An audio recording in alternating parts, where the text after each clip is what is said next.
Hello दोस्तों, राधे राधे। कैसे हैं आप सब लोग? आशा है सब अच्छे होंगे, खुश होंगे, स्वस्थ होंगे। तो आपका स्वागत है फिर से हमारे एक नए ब्लॉग में। तो दोस्तों, हो रहा है मॉर्निंग का टाइम और अभी देखिए मैं अभी उठी हूँ और अभी ना बाबू भी अभी ही जगा है। तो अभी बज रहे हैं 7।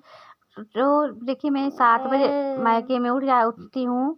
और मैं जब अपने घर रहती हूँ ना ससुराल, तो मैं 4 बजे ही उठ जाती हूँ। लेकिन अभी यहाँ मुझे कुछ ज़्यादा करना नहीं पड़ता है, मम्मी ही घर के सारे काम कर देती हैं।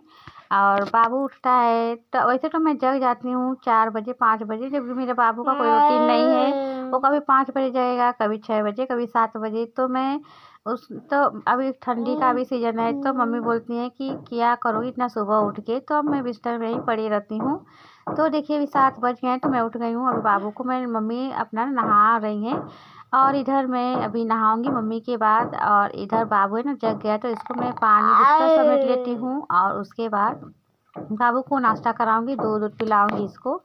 तो होता रहेगा दोस्तों। तो अभी चलिए बात करते हैं आज के टॉपिक पर। तो आज का टॉपिक है ना कि बचत कैसे की जाए और बचत कितना ज़रूरी है आज के हमारे जीवन में बचत कितना ज़रूरी है। और बचत ना हमें करना चाहिए, हर हाउस वाइफ को करना चाहिए। देखिए बचत करने का तरीका वो हाउस वाइफ जानती हैं जो खुद कमाती हैं। मैं ऐसा नहीं कहूँगी कि हम कमाते हैं तभी जो हाउस वाइफ कमाती हैं वही बचत करती हैं। जो नहीं कमाती हैं वो भी हाउस वाइफ बचत करती हैं। वो तो और ध्यान देती हैं और करती हैं, क्योंकि उनके पास अलग से पैसे नहीं आते हैं। पति के पैसे पर ही वो निर्भर रहती हैं या हम रहते हैं। तो बचत करना बहुत ज़रूरी है, चाहे वो थोड़ी हो या बड़ी। बचत बचत ज़रूर करें। तो आज हम इसी टॉपिक पे बात करेंगे दोस्तों। तो बचत करने के लिए दोस्तों ना सबसे पहले आप ये देखिए ना कि आपके घर में कितने पैसे आते हैं, महीने की टोटल कितना आपकी आमदनी है।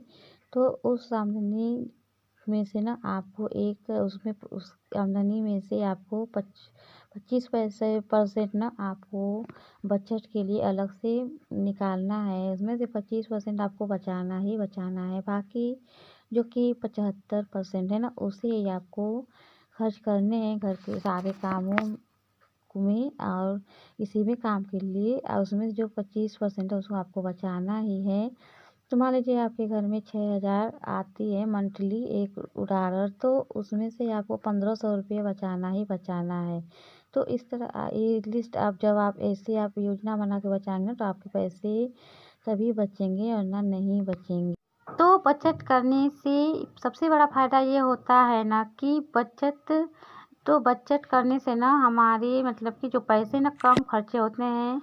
और बचत करने से हमारी कोई बड़ी समस्या अगर होती है, हमारे सामने कोई बड़ी समस्या आ जाती है मान लीजिए कि पैसे की, तो वो बचत हम करते हैं, सेविंग करते हैं ना पैसे की, तो वही सेविंग हमारे आड़े समय में हमारे काम आती है। क्योंकि हम तो रोज का खर्च चला लेते हैं, लेकिन जब कभी बड़े पैसे की बात आती है, ज़्यादा पैसों की बात आ जाती है ना, तो वो हमें कोई नहीं देने वाला और वो पैसा हमें कहीं से अलग से नहीं मिलता है। तो इसके लिए बचत करना अनिवार्य है दोस्तों। बचत करेंगे तभी, अगर हमारे सामने कोई जब बड़ी बात आ गई या कोई ऐसी परेशानी आ गई कि हमें उन पैसों की आवश्यकता पड़ती है, तो हमें कहीं से पैसे नहीं मिलते हैं, तो हमारे वो काम रुक जाते हैं। तो इसलिए बचत करें ताकि हमारे आड़े समय में पैसे काम आ सकें।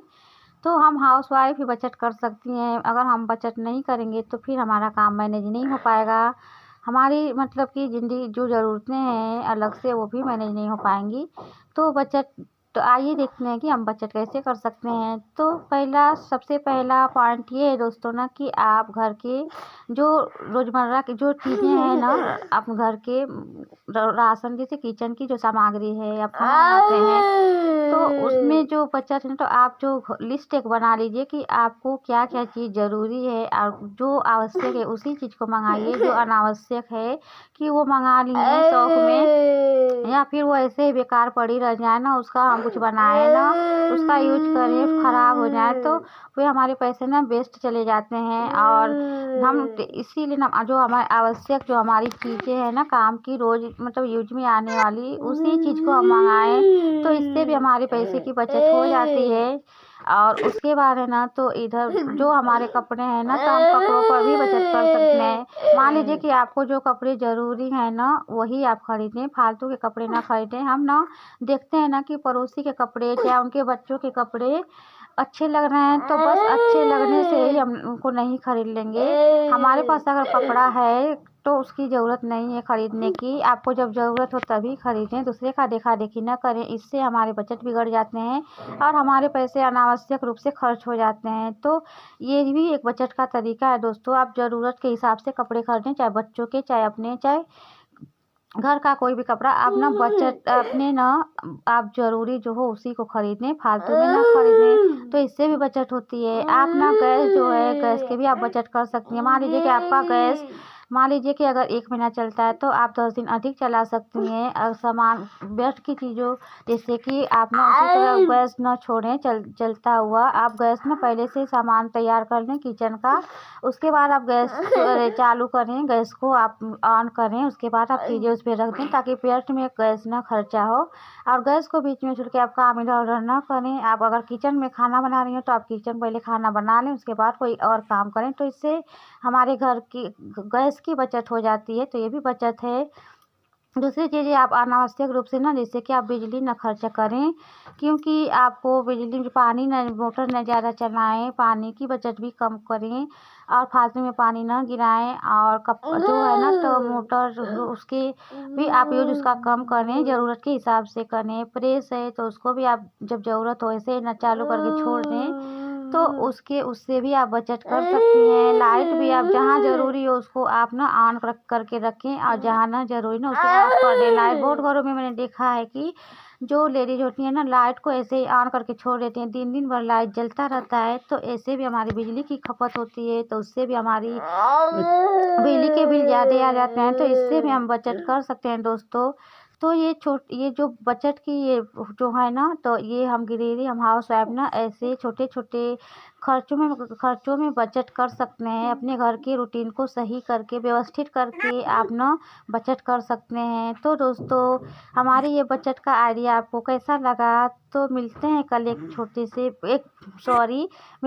एक प्यारे से ब्लॉग के साथ। तब तक के लिए अगर दोस्तों हमारा ये बचत का तरीका आपको पसंद आया हो तो आप उस पे आप एक कमेंट ज़रूर कीजिएगा। आपका कमेंट जो हमें मिलता है ना तो हम देखते हैं तो हमसे बहुत ही मोटिवेट हमें मिलता है, मोटिवेट होते हैं ब्लॉग बनाने के लिए, अच्छे ब्लॉग बनाने के लिए। तो मिलते हैं कल एक प्यारे से ब्लॉग के साथ। तब तक के लिए बाय बाय।